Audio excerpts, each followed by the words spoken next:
सोनीपत विधानसभा से निर्वाचित हो गए हैं एमएलए, और वो पद भी खाली था मेयर का, उसका भी उपचुनाव होने जा रहा है।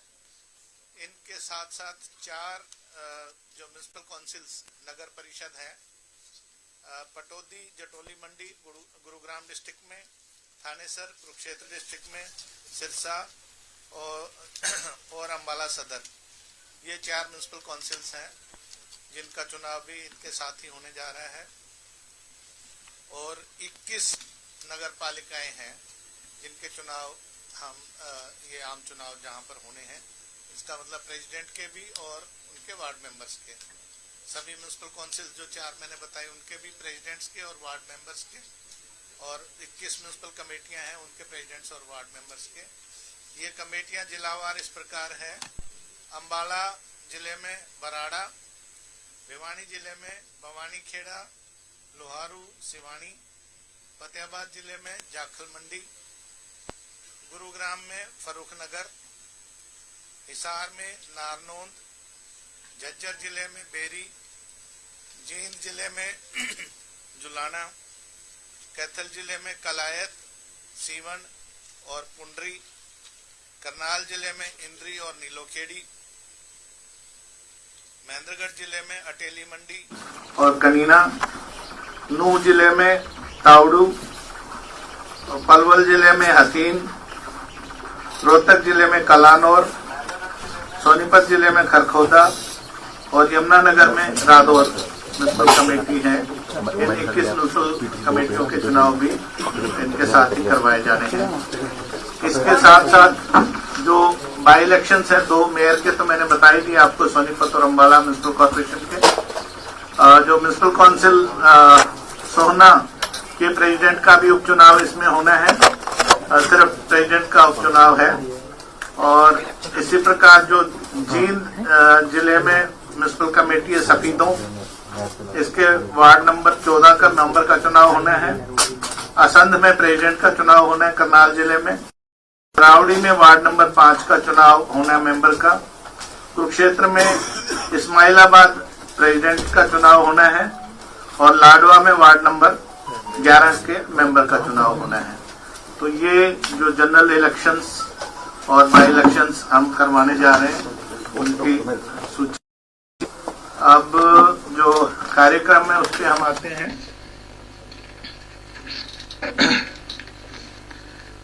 फॉर्मल नोटिस इसका जो सभी संबंधित जिला उपायुक्त हैं, डिप्टी कमिश्नर्स हैं, वो कल 5/2/2025 को इसकी फॉर्मल नोटिस लगाएंगे अपनी वेबसाइट पे और अपने ऑफिस में 5/2/2025 को वेडनेसडे को।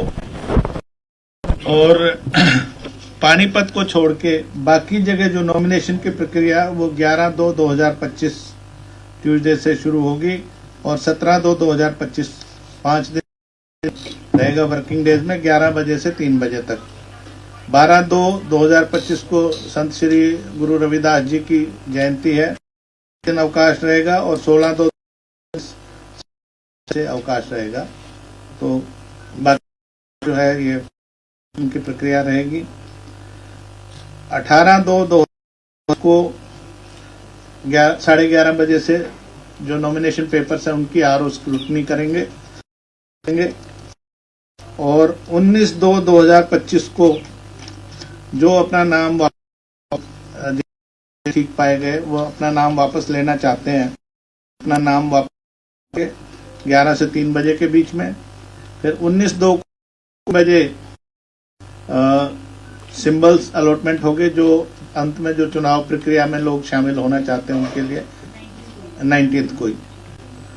और 19 को ही फिर जो पोलिंग स्टेशंस हैं उनकी लिस्ट पोस्ट कर दी जाएगी और उसके बाद फिर उनके पास जो कैंपेनिंग का टाइम रहेगा वो रहेगा 28 तक। 1 मार्च को नॉन कन्वेंसिंग मतलब कर सकते हैं, पब्लिक मीटिंग वगैरह नहीं होगी और 2 मार्च को होगा। कारणवश अगर किसी पोलिंग स्टेशन में की आवश्यकता हुई तो 4/3/2025 को होगा। टाइमिंग्स रहेंगे 8 बजे से 6 बजे तक।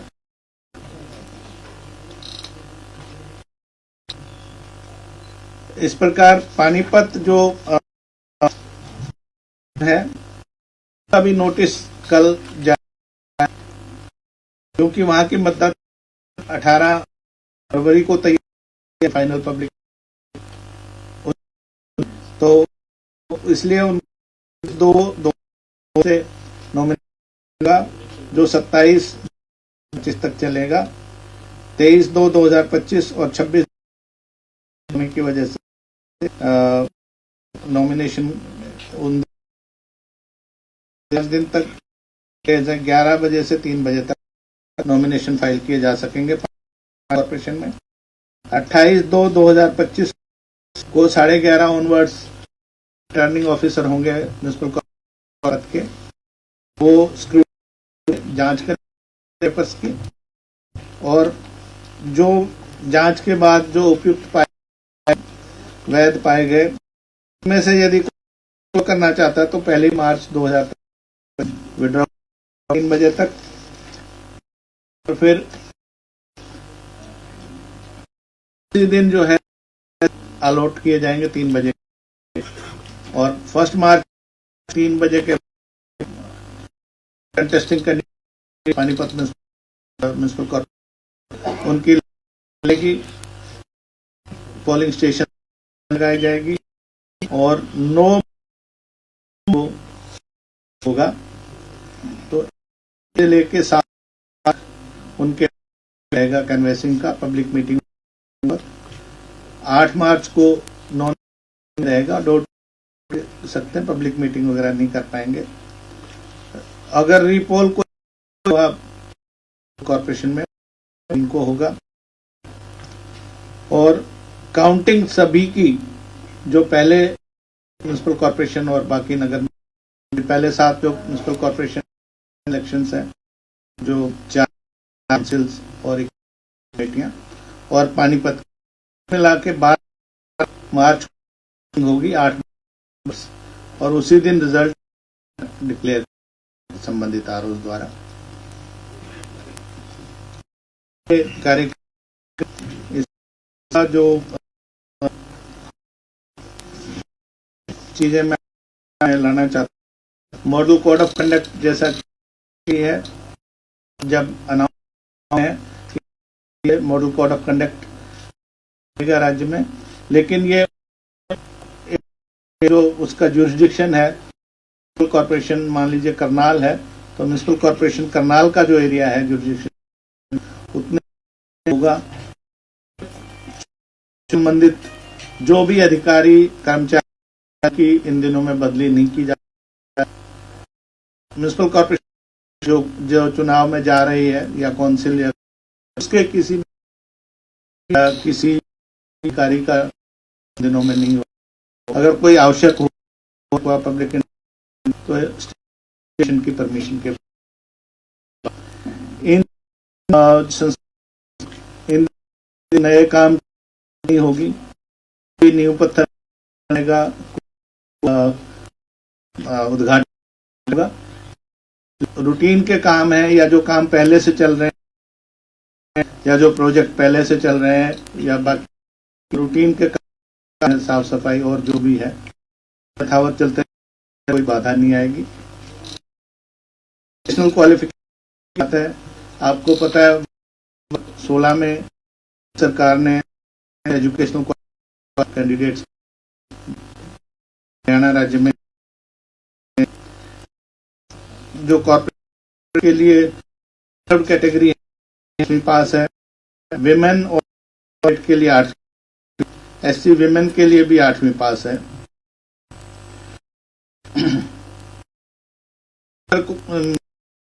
है 10th है, विमेन कैंडिडेट विमेन या एससी कैंडिडेट 8th पास है किसी भी कैटेगरी, और विमेन के लिए 5th मेंबर में। इसी तरह से काउंसिल या के लिए अनरिजर्व 10th पास है, विमेन या एससी के लिए 8th पास है, SC women president municipal committee council के, इसी मेंबर म्युनिसिपल कमेटी है रिजर्व सीटों के लिए 10वीं पास, विमेन कैंडिडेट के लिए 8वीं पास है और एससी विमेन कैंडिडेट के लिए पास होना अनिवार्य है।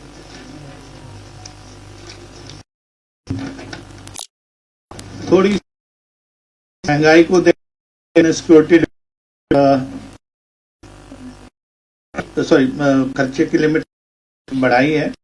तो डिपॉजिट है वो इस प्रकार रहेंगी। म्युनिसिपल कॉरपोरेशन के मेयर के लिए 10,000 रुपए, मेंबर के लिए 3,000 रुपए, और अगर कोई कैंडिडेट म्युनिसिपल कॉरपोरेशन के मेयर के लिए कोई candidate SC category, backward classes A या बैकवर्ड क्लासेस बी या विमेन है तो उसके लिए 5,000 सिक्योरिटी डिपॉजिट रहेगी।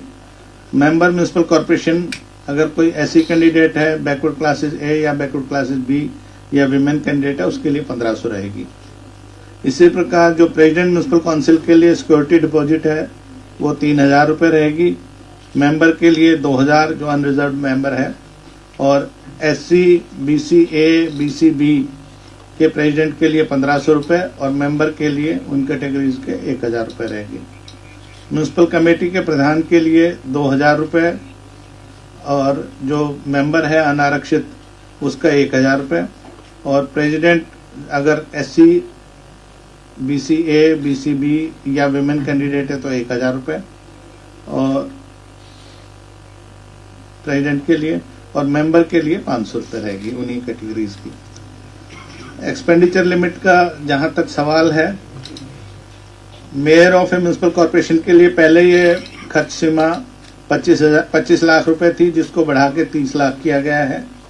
मेंबर के लिए ये तयशुदा खर्च सीमा 6 लाख रुपए थी जिसको mayor of A municipal corporation के लिए पहले ये म्युनिसिपल काउंसिल में प्रेसिडेंट के लिए पहले ये खर्च की तयशुदा सीमा 16 लाख रुपए थी जिसको बढ़ाकर 20 लाख किया गया है, और मेंबर के लिए 3.5 लाख से 4.5 लाख किया गया है। म्युनिसिपल कमेटी में 10.5 लाख रुपए थी प्रेसिडेंट के लिए खर्चे की सीमा, वो 12.5 लाख की गई है, और मेंबर के लिए 2.5 लाख जो थी उसको 3 लाख किया गया है। सभी कैंडिडेट्स चाहे वो जीते या हारे, जो भी चुनाव में भाग ले रहे हैं उनको अपना लेखा जोखा खर्चे का रखना पड़ेगा, डेट ऑफ नॉमिनेशन से लेके और रिजल्ट डिक्लेरेशन तक, और उसको 30 दिन के बाद उसको डिप्टी कमिश्नर के यहाँ पे वो जमा कराना होगा। अगर कोई नहीं करवाते हैं तो जो आज के दिन जो कानून है, जो रूल्स हैं, उसके मुताबिक उनको 5 साल तक के लिए अयोग्य घोषित किया जा सकता है चुनाव लड़ने के लिए।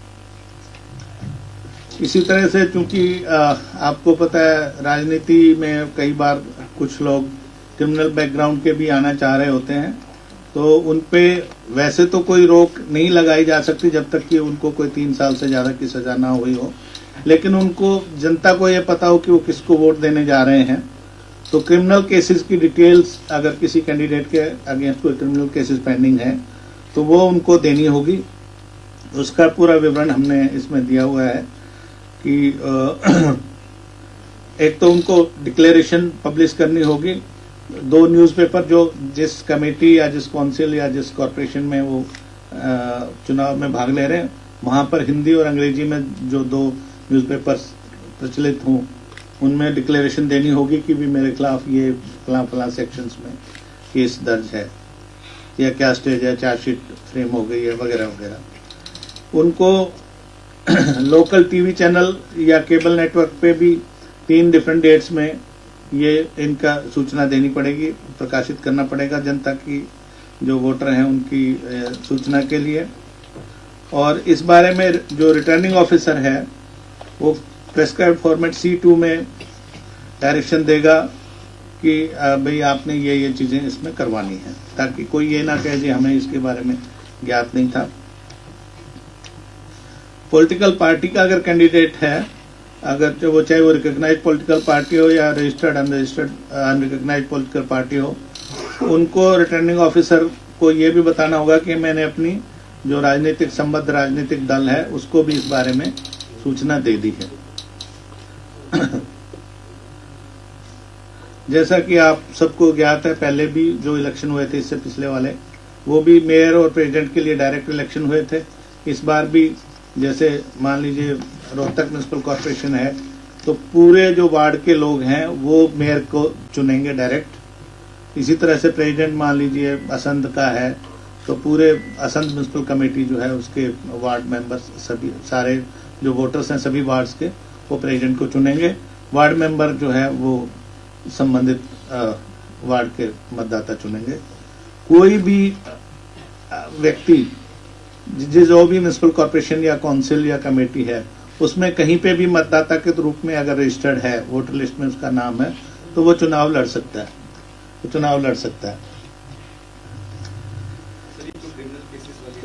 हाँ जी। नहीं, लास्ट टाइम भी था इस तरह का जी। ये सुप्रीम कोर्ट की गाइडलाइंस हैं एक्चुअली। नहीं, लास्ट टाइम नहीं था, सुप्रीम कोर्ट की लेटेस्ट गाइडलाइंस भी कुछ आई है। हाँ, अच्छा। ये सारे काम आप समझ सकते हैं कि 8 म्यूनिसिपल कॉर्पोरेशंस के जनरल इलेक्शंस, 2 म्यूनिसिपल कॉर्पोरेशंस के मेयर के इलेक्शन, 21 म्यूनिसिपल कमेटीज और 4 म्यूनिसिपल काउंसिल्स प्लस कुछ जो उपचुनाव हैं, इन सब में बहुत सारे स्टाफ की आवश्यकता होगी। लगभग 25,000 पोलिंग पर्सनल इसमें हमें जो बैक एंड पे काम करेंगे, जो एक्चुअल पोलिंग ड्यूटी पे होंगे, जो काउंटिंग में होंगे, वो सब मिला के रहेंगे, जिसमें RO, ARO, supervisory staff, presiding officer, polling officer और बाकी स्टाफ होंगे। पुलिस प्रबंध जो है उसके लिए होम सेक्रेटरी और डीजीपी से अनुरोध कर दिया गया है कि भी पुलिस की बाकायदा, इनफैक्ट हमने काफी समय पहले से ही कह दिया था कि पूर्व सूचना इंफॉर्मेशन इंटेलिजेंस गैदर करें और जिनके खिलाफ कोई आर्म्स एक्ट वगैरह में केस है या जो भगोड़े हैं, प्रोक्लेम्ड ऑफेंडर्स वगैरह हैं, उनको राउंड अप करने की कार्रवाई करें। तो ऑलरेडी उनसे तालमेल है गृह विभाग से। और जो सेंसिटिव और हाइपर सेंसिटिव बूथ्स होंगे वहां पर एक्स्ट्रा पुलिस पर्सनल की भी व्यवस्था की जाएगी। इस सारे कार्य में लगभग 10,000 ईवीएम्स की हमें आवश्यकता होगी, क्योंकि तकरीबन 4500 समथिंग हमारे पोलिंग बूथ्स हैं और एक प्रेसिडेंट के लिए और एक मेंबर के लिए या एक मेयर के लिए एक मेंबर के लिए ईवीएम 2 ईवीएम्स कम से कम होंगी। अगर 15 से अधिक कैंडिडेट हो जाते हैं तो फिर जो बैलेटिंग यूनिट है वो सेकंड लगती है उसमें। बैलेट पेपर्स मेयर और प्रेसिडेंट के लिए पिंक कलर का होगा, उस पर ब्लैक इंक से प्रिंटिंग होगी, और मेंबर्स के लिए व्हाइट कलर का होगा जिस पे ब्लैक इंक से प्रिंटिंग होगी। जो कंटेस्टिंग कैंडिडेट हैं उनके फोटोग्राफ्स भी बैलेट पेपर पे लगेंगे, जो चिपकाया जाएगा मशीन पे, ईवीएम पे। और सॉरी, जो बैलेटिंग यूनिट होगी उस पे वो चिपकाए जाएंगे। नोटा जैसे पिछली बार भी था, नोटा रहेगा, और नोटा फिक्शनल इलेक्टोरल कैंडिडेट रहेगा। और अगर किसी इलेक्शन में नोटा को सबसे अधिक वोट आती हैं सभी कैंडिडेट से, तो फिर वो चुनाव जो है वो फ्रेश इलेक्शन होगा वहां पर।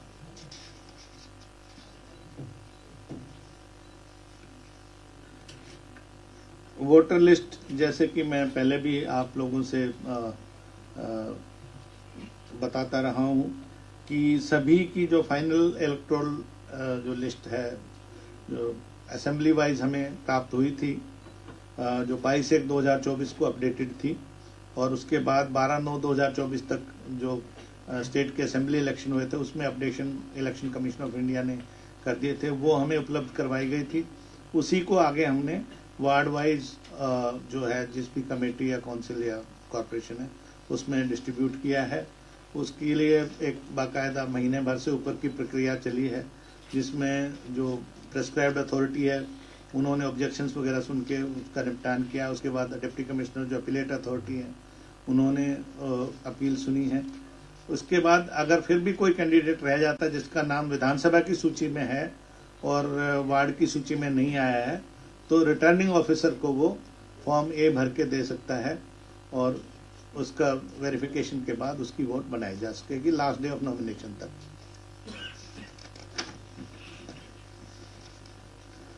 यथावत पहले की तरह इलेक्शन ऑब्जर्वर्स भी हम इसमें सीनियर IAS और HS ऑफिसर्स को इलेक्शन ऑब्जर्वर्स लगाएंगे।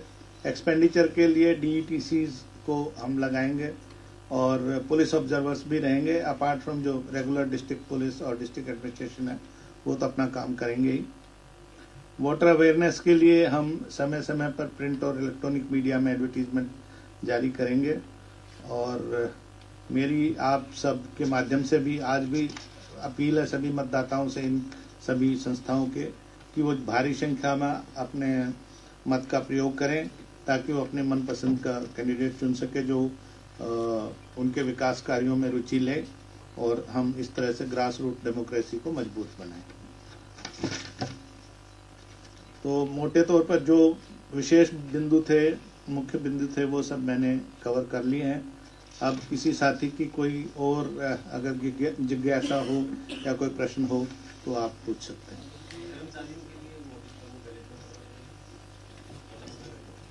नहीं, इसमें वो व्यवस्था नहीं है।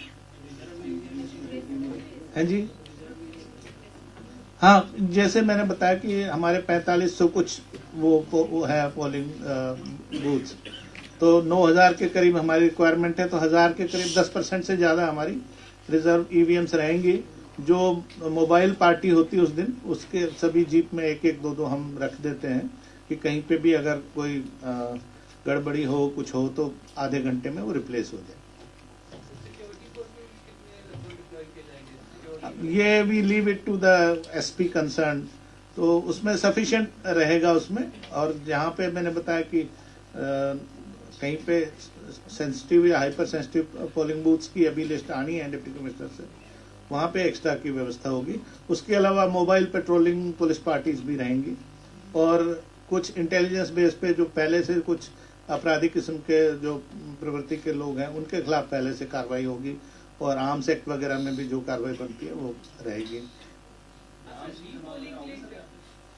आर्म्स वो डिस्ट्रिक्ट मजिस्ट्रेट पे हम छोड़ते हैं कि अगर वो समझते हैं कि भी किसी प्रकार का अंदेशा हो सकता है तो वो कार्रवाई ला सकते हैं। They are free to do all normal जो भी उनका सीजर का है और इस तरह की एक्टिविटीज।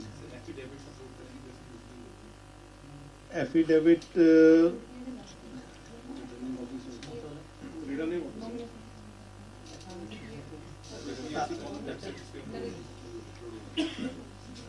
हमारी कमीशन की वेबसाइट पे, जिले की वेबसाइट पे।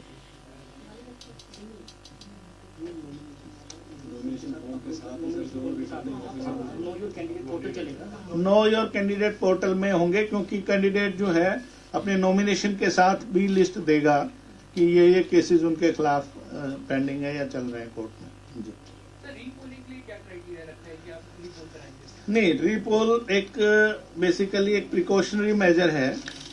वैसे तो इसमें कई सारी चीजें होती हैं कि कहीं पे 2 घंटे से ज्यादा मान लो पोलिंग नहीं हो पाई, मशीन खराब थी, हंगामा हो गया, कोई और झगड़ा हो गया किसी वजह से, तो प्रिजाइडिंग ऑफिसर की डायरी आती है, उसमें वो रिकमेंड करते हैं कि जी यहाँ पर जो है नॉर्मल रूप से मतदान नहीं हो पाया और ये न्यायोचित होगा कि यहाँ पर रीपोल कराया जाए।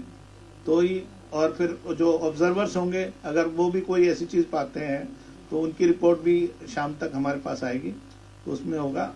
आमतौर पर जो आपने देखा होगा कि पिछले पंचायत चुनाव में भी कहीं भी हमें रीपोल की आवश्यकता नहीं पड़ी और उससे पहले जून 2022 में भी हमने इलेक्शन करवाए थे, कहीं पे भी रीपोल की आवश्यकता नहीं हुई थी। तो कहीं से डिमांड आती है तो फिर प्रिजाइडिंग ऑफिसर की डायरी, ऑब्जर्वर्स की रिपोर्ट और वो सारे हालात, बाकी मीडिया से भी पता लग जाता है। कहीं पे अगर कोई ज्यादा हंगामा होता तो डेफिनेटली आजकल लोग हमें वीडियो क्लिप भी बना के भेजते हैं और SMS WhatsApp वगैरह भी करते हैं। आप सब प्रिंट मेरे ख्याल से इसमें किट में है, अगर नहीं किसी को मिला तो अभी उपलब्ध करवा देते हैं और आपसे अनुरोध है कि कृपया जलपान लेके जरूर जाएं। जी।